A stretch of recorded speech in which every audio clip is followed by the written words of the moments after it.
가을 하늘이 참 높습니다. 천고마비라는 그러한 말이 이렇게 실감이 납니다. 지금 태풍 소식이 오고 있는데도 불구하고 하늘은 이렇게 맑게 정말 높이 이렇게 구름도 떠 있습니다. 제가 오늘은 좀 시간을 내서 효종대왕릉이 있는 여주에 찾아왔습니다. 여기에는 세종대왕릉이 있는 영릉과 그리고 그 옆에 효종대왕릉이 이렇게 있어서 두 분의 영릉을 쉽게 저희가 이렇게 관람을 할 수가 있습니다. 아직 남쪽에는 비 소식이 많이 오는데 여기는 이렇게 맑은 하늘이 있어서 관람하기에 좋은 날씨입니다.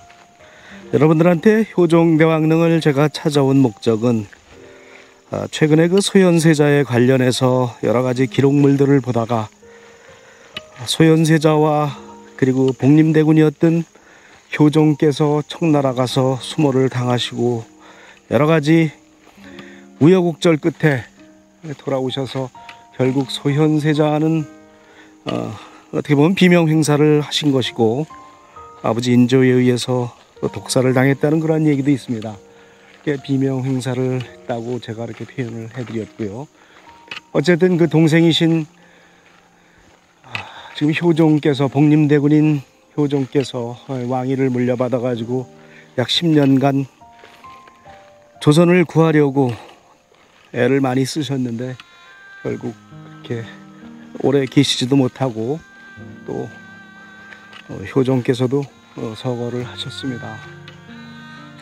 지금 이곳에 묻혀 계신데 참 제가 여러 왕릉을 다녀본 곳 중에서 이렇게 고졸하면서 아늑하고 또 어떤 사람이 살 수 있는 그러한 땅이라는 그런 그 느낌을 많이 받습니다. 또 왕릉의 어떤 위험이나 이런 걸 떠나서 여기에는 어떤 정말 커다란 궁궐이 들어섰어도 좋은 자리가 아니었을까 이런 생각을 합니다.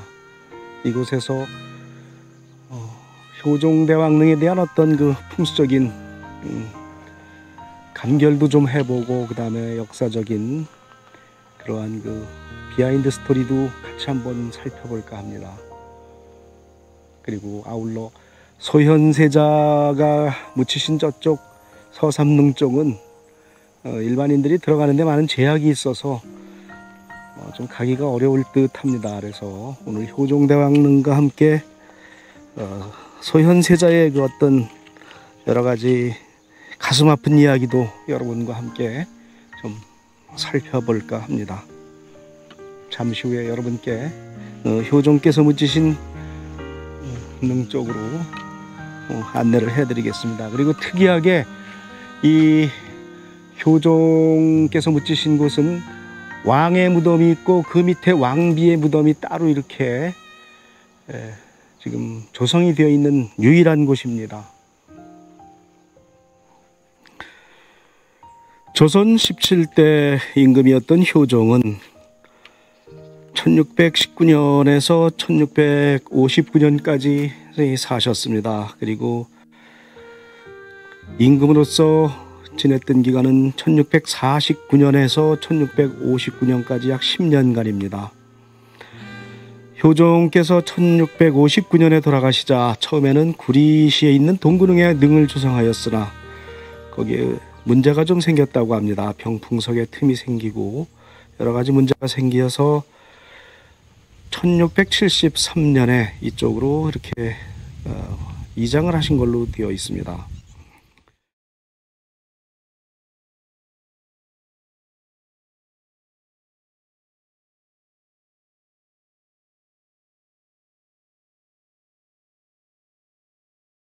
인주의 뒤를 이어 왕위에 오른 효종. 아버지의 삼전도 굴욕을 씻고자 절치부심 북벌을 추진하였으나 정통성 문제 등 혼란스러운 당쟁 속에서 과로한 탓일까 제위 10년 병을 얻었다. 결국 귀에 생긴 고름 때문에 피를 많이 흘려 승하했다. 효종은 죽어서도 편히 쉴 수 없었다. 효종의 시신을 안치할 관의 폭이 너무 좁은 탓에 널빤지를 덧대어 급하게 다시 만들어야 했기 때문이다. 어찌 이런 일이 있을 수 있단 말이오? 뿐만 아니라 인조의 계비 장렬 왕후가 착용할 상복 문제를 놓고 남인과 서인의 대립으로 시끄러웠으며 효종이 장남이 아니니 왕후께서는 1년 상을 입는 것이 당연합니다. 3년 상을 입는 것이 옳습니다. 왕위를 계승했는데 맏아들이나 다름없지 않습니까? 능의 자리를 정하는 것도 쉽지 않았다. 전하, 수원의 이곳이 천하의 명당이옵니다. 그 자리에 능을 쓰려면 현존하는 민가 500채를 헐어야 합니다. 아니되옵니다. 현종은 남인 윤선도가 말한 수원에 효종대왕릉을 쓰고 싶었으나 세력이 강해진 서인의 말에 따라 태조 건원능 옆으로 능의 자리를 결정하게 되었다. 그런데 시간이 지나면서 효종대왕릉의 병풍석에 틈새가 벌어지고 망가져 잦은 수리를 해야 하자 현종은 효종대왕릉의 천장을 명한다.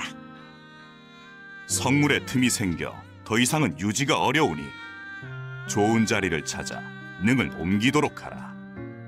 그리고서는 약 15년 뒤에, 약 15년 뒤라고 대충 이렇게 보일 수가 있는데요. 그 비인 인선왕후께서 돌아가시자 왕후의 무덤을 이쪽 효종께서 계신 쪽으로 모셔와서 그 밑에 조성을 하였습니다. 그래서 이것을 동원상하릉 이렇게 이제 얘기를 합니다. 그래서 조선왕릉 중 최초로 동원상하릉 형식이 조성되어 있는 곳이 이곳 그 효종대왕릉의 그 모습이 되겠습니다. 그래서 역사적인 가치가 있고요.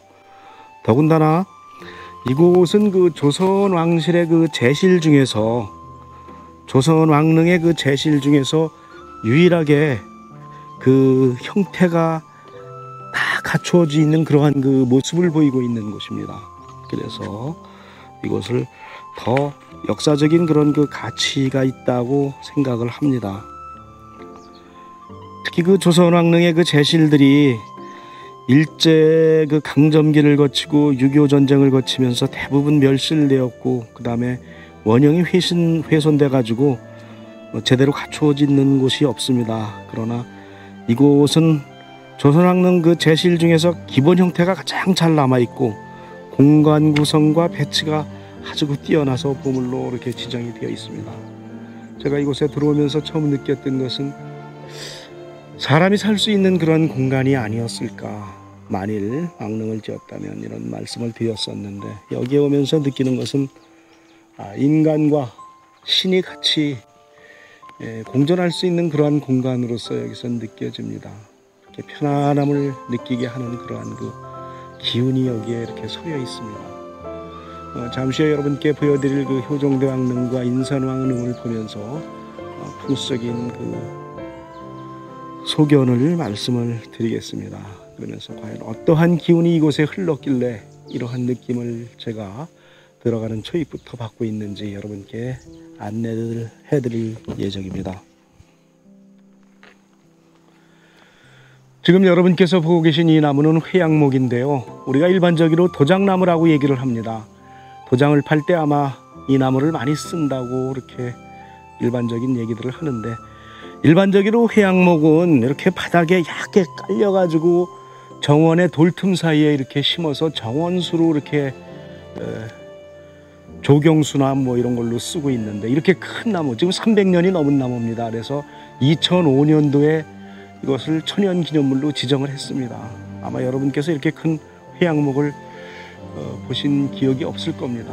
그래서 나름대로 들어가는 입구에 여기 있으니까는 이곳에 어떤 여러 가지 보물적인 가치와 함께 천연기념물적인 가치도 이렇게 같이 공존하고 있는 그런 공간이 되겠습니다. 그리고 여기에 보시면은 이 향나무가 지금 저 위에까지 저렇게 쭉 뻗어 올라가 있는데 향나무가 보통 이렇게 가지를 치면서 이렇게 밑으로 쭉 이렇게 벌어지는 형상인데 이렇게 쭉 올라간 걸 보면서 소위 얘기하는 효종대왕 즉 복림대군이었던 효종대왕의 어떤 기상이 좀 느껴집니다.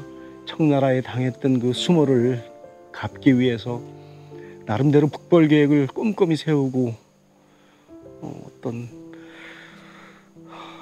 이 나라의 어떤 부흥을 꾀했었는데 또 오래 계시지도 못하고 돌아가셔서 모든 것이 수포로 돌아갔던 그러한 그 가슴 아픈 역사가 이 나무에 배어 있는 그런 느낌을 받습니다.